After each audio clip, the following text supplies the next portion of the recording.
Hi students, आज मैं आपसे डिस्कस करूंगा कि CA final paper number 5 advance management accounting उसकी स्टडी कैसे करें जिससे कि नवंबर 18 में आप इसको आराम से फाइट कर सकें।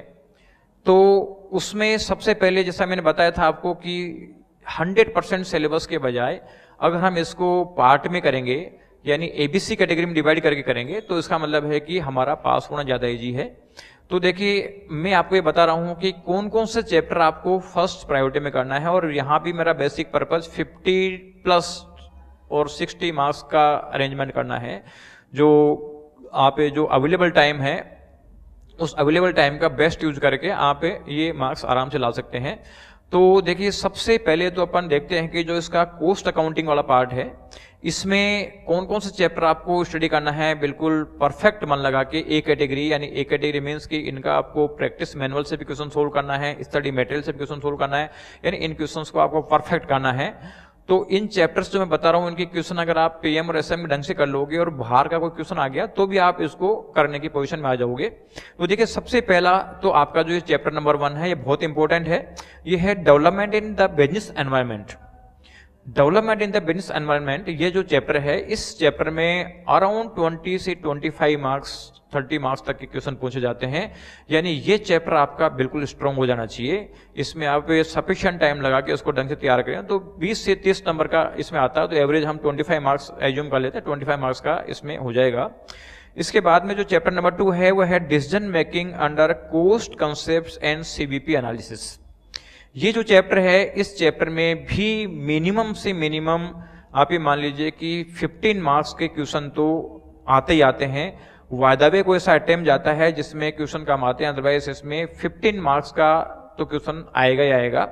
तो ये जो चैप्टर आप तैयार कर लेते हैं पीएम और एसएम से, तो ये भी आपका एक स्ट्रांग हो जाएगा। इसके अलावा जो नेक्स्ट चैप्टर है जो ए कैटेगरी में हम दे सकते हैं वो है चैप्टर नंबर 5 स्टैंडर्ड कॉस्टिंग। इस स्टैंडर्ड कॉस्टिंग वाले चैप्टर में से एक क्वेश्चन तो हमेशा आता ही आता है 8 मार्क्स का। तो इसका मतलब है कि एक इसको कर लो, और एक है जो लास्ट चैप्टर आपका चैप्टर नंबर 9 प्रॉफिटेबिलिटी एनालिसिस।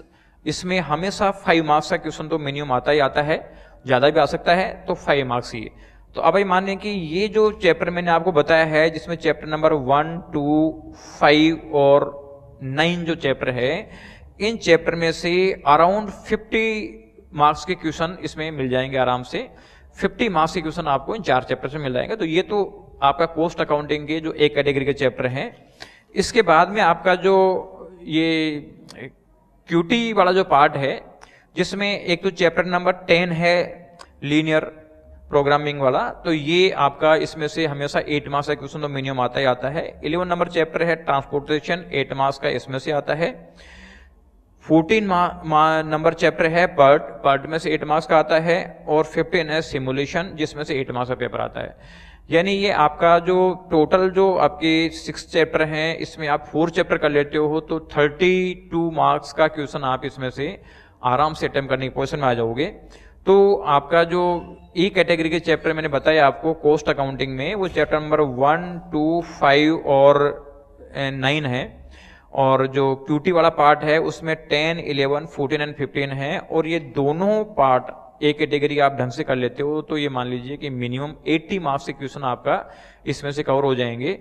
और 80 मार्क्स का कवर हो जाएंगे तो बाद में जो रिमेनिंग अगर आपके पास में टाइम बचता है तो आप बी कैटेगरी के अंदर ये जो चैप्टर नंबर 3 है प्राइसिंग डिसीजन, और चैप्टर नंबर 4 है बजट एंड बजटरी कंट्रोल, अगर ये 2 चैप्टर आप और कर लेते हैं तो आप मान के चलिए कि अराउंड 20 मार्क्स का पेपर इनमें से आ जाएगा।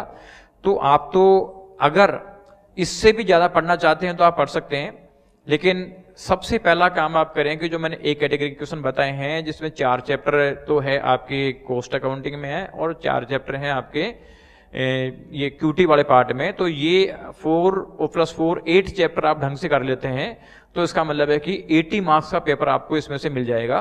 तो सबसे पहला काम तो करेंगे पीएम और एसएम में से इस 80 मार्क्स को आप पूरे कंट्रोल में लें। इसके बाद अगर आपके पास टाइम बचता है तो आप बी कैटेगरी जो चैप्टर हैं चैप्टर नंबर 3 और 4 इसको तैयार कर सकते हैं जिसमें अराउंड 20 मार्क्स के क्वेश्चन आपको मिल जाएंगे, तो 100 मार्क्स का पेपर हो जाएगा। क्योंकि 120 मार्क्स का पेपर आता है तो 100 मार्क्स का पेपर सफिशिएंट है आपको, और बाद में टाइम मिलता है तो बाकी चैप्टर ही पढ़ सकते हैं।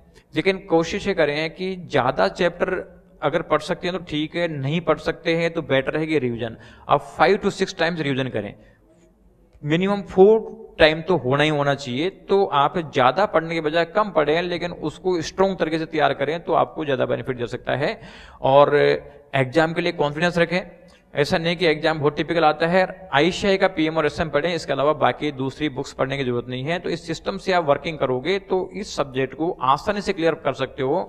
स्टूडेंट्स इस सब्जेक्ट को इसलिए क्लियर नहीं कर पाते कि वो ज़्यादा स्टडी करने के चक्कर में रिविजन नहीं कर पाते हैं और उनके मार्क्स नहीं आ पाते हैं। तो आप इस तरीके से स्टडी करें, आपको कोई प्रॉब्लम नहीं आएगी, और फ्री माइंड से तैयारी करें, बिना डर के तैयारी करें। आईसीआई से पढ़ोगे तो आप पास हो जाओगे, कोई बिल्कुल भी दिक्कत नहीं आएगी आपको। इसलिए कॉन्फिडेंस रखो और तैयारी करो। Best of luck.